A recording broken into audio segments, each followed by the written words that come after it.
আমি এই মুহূর্তে রয়েছি বরগুনার সবচেয়ে বড় গরুর হাট চালিতাতলী বাজারে। আপনারা দেখতে পাচ্ছেন যে আমার পিছনে প্রচুর গরু কিন্তু উঠেছে এবারে, এবং ক্রেতাও বেশ অনেক ক্রেতা এখানে জমেছে। তবে ক্রেতাদের বক্তব্য হচ্ছে যে আশানুরূপভাবে তাদের প্রত্যাশা অনুযায়ী প্রতি বছরের মতো এবারের এই শেষ হাটে তারা গরু কিনতে পারছেন না, এবং দামেও অনেকটা বেড়েছে।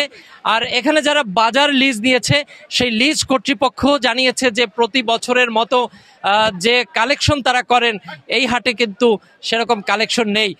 তবে গরুর সংখ্যা এবারে এই সর্বশেষ হাটে কিন্তু অনেকটাই কম দেখা যাচ্ছে, এবং ক্রেতারা আজকে দাম বেশি হওয়ার কারণে এবং তাদের প্রত্যাশা অনুযায়ী গরু না আসার কারণে তারা কিনতে হিমশিম খাচ্ছে।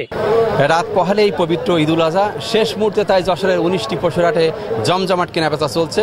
আমরা গতকালই হাটের খবর আপনাদেরকে জানিয়েছিলাম। গতকালই আমরা দেখেছি যে শেষ মুহূর্তে দর কষাকষিতে ব্যস্ত ছিলেন ক্রেতারা, কিন্তু আজ দর কষাকষি চূড়ান্ত পর্যায়ে স্বাদ এবং সাধ্যের সাথে মিলিয়ে যে যার পছন্দের গরু আসলে কেনার চেষ্টা করছেন। তাছাড়া আমরা ক্রেতাদের সাথে কথা বলেছি, তারা বলছেন যে আগে থেকে গরু কিনলে আসলে রাখার জায়গার যে সংকট, বিশেষ করে শহর এলাকার মানুষ তাদের গরু রাখার যে জায়গা সেটির আসলে সংকট এবং খাদ্য সরবরাহ করা আসলে সমস্যা, তাই তারা শেষ মুহূর্তে তারা গরু কিনছেন। ভারতের যে সীমান্ত এলাকা রয়েছে যশোরের, সেই সীমান্ত এলাকায় দিয়ে এবছর কোনো গরু প্রবেশ করেনি বলে আমরা সংশ্লিষ্ট যে সূত্র সেগুলোতে আমরা খবর নিয়েছি। এজন্যই আসলে যারা প্রান্তিক পর্যায়ের খামারি রয়েছেন এবং চাষি রয়েছেন তারা গরুর দাম কিছুটা পেয়েছেন বলে বলছেন। তবে আমরা দেখেছি যে একদম শেষ মুহূর্তে যে ছাগলের বেচা কিনা সেটিও জমজমাট। ছাগল আসলে গত বছরের তুলনায় কিছুটা কম দামে বিক্রি হচ্ছে, তবে ক্রেতা বিক্রেতা এক্ষেত্রে খুশি রয়েছেন। তবে গরুর দাম নিয়ে আসলে নানা বক্তব্য আমরা পেয়েছি। বাগেরহাট জেলায় এবছর 33টি হাট রয়েছে গরুর জন্য, কোরবানির জন্য। তার মধ্যে 16টি স্থায়ী এবং 17টি অস্থায়ী হাট।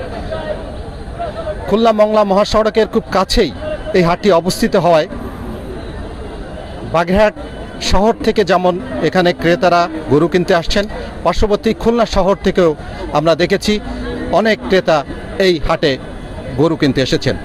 এবছর পশু সম্পদ অফিস থেকে আমাদেরকে জানানো হয়েছে প্রায় 84,000 পশুর চাহিদা ছিল।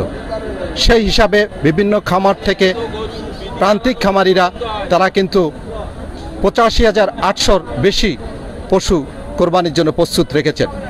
এখানে সার্বিক নিরাপত্তা ব্যবস্থা অত্যন্ত ভালো, যোগাযোগ ব্যবস্থা রয়েছে। মিনিট পিক আপে করে তারা কিন্তু দূর দূরান্ত থেকে এসেছেন যারা, তারা কিন্তু পশু ক্রয় করে ফিরে যাচ্ছেন।